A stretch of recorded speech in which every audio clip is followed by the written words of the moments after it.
100 बार, बावजूद उसके किसी के पास समय नहीं है।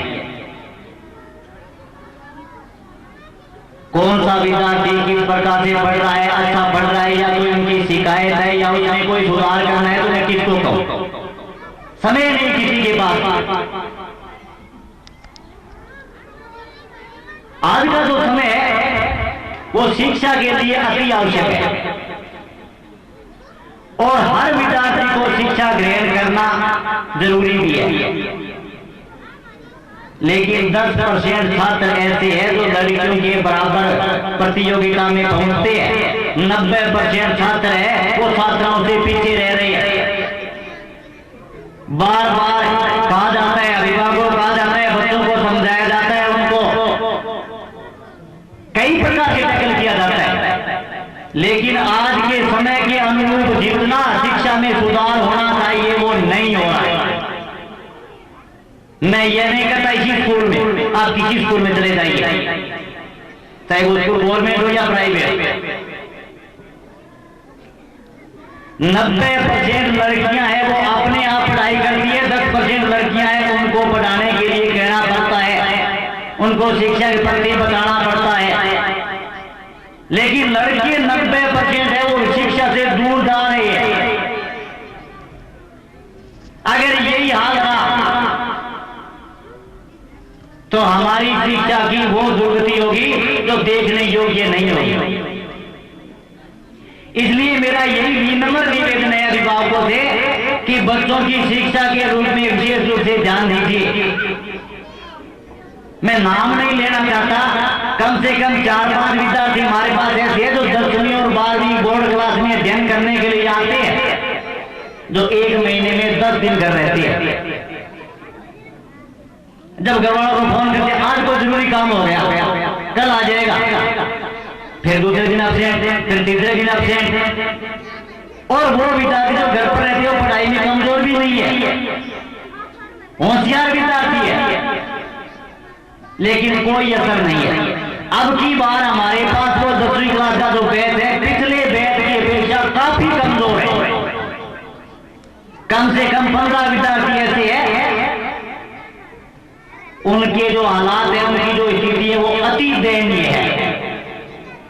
फिर अभिभावक कहेंगे हमारे बच्चों के नंबर नहीं बने, बच्चे अनुत्तीर्ण कैसे हो गए, हजार बात की बातें होगी। अभी भी हमारे पास समय है सुधारने का। विद्यालय के अंदर विद्यार्थी 6 घंटे आते हैं, कम से कम 3 घंटे तो घर पर उनकी पढ़ाई होनी चाहिए, लेकिन किसी को मतलब नहीं है। अभी तक ये काम ठीक है, स्कूल में विद्यार्थी मोबाइल लेकर नहीं आ रहे हैं, मैं उनका शुक्रिया गुजारता हूं।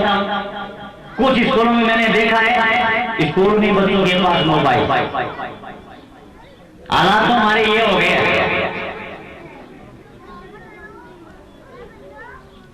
पिछले सेशन के अंदर 10वीं क्लास में जितने IAS मार्क्स बने थे उस रिकॉर्ड को अगर कोई विद्यार्थी तोड़ता है, चाहे वो लड़का हो चाहे वो लड़की हो। पिछले सेशन में IAS जो अपना रिकॉर्ड है उसको कोई विद्यार्थी इस सेशन में अगर तोड़ता है, उससे ऊपर नंबर बढ़ाते हैं, मार्क्स बढ़ाते हैं, तो विद्यालय की तरफ से उनको एक सोने का सिक्का दिया जाएगा। अगर किसी में है हिम्मत तो ले लो, सोने का सिक्का बांट रहा हूं। अगर कोई विद्यार्थी 90 या 90 से ऊपर बनाता है, एवरेज एक विषय में नहीं 6 विषयों में 10वीं क्लास में या 12वीं साइंस के अंदर, 12वीं आर्ट्स का नहीं कहता, 12वीं साइंस के अंदर कोई विद्यार्थी 90 या 90 से ऊपर नंबर बनाते हैं तो उनको विद्यालय की तरफ से एक चांदी का सिक्का मिलेगा। अगर 2 विद्यार्थियों में 2 सिक्के मिलेंगे, 5 हो गए 5 सिक्के मिलेंगे, यह मत सोचना कि एक ही सिक्का मिलेगा। जितने विद्यार्थियों में उतने सिक्के ले लीजिए।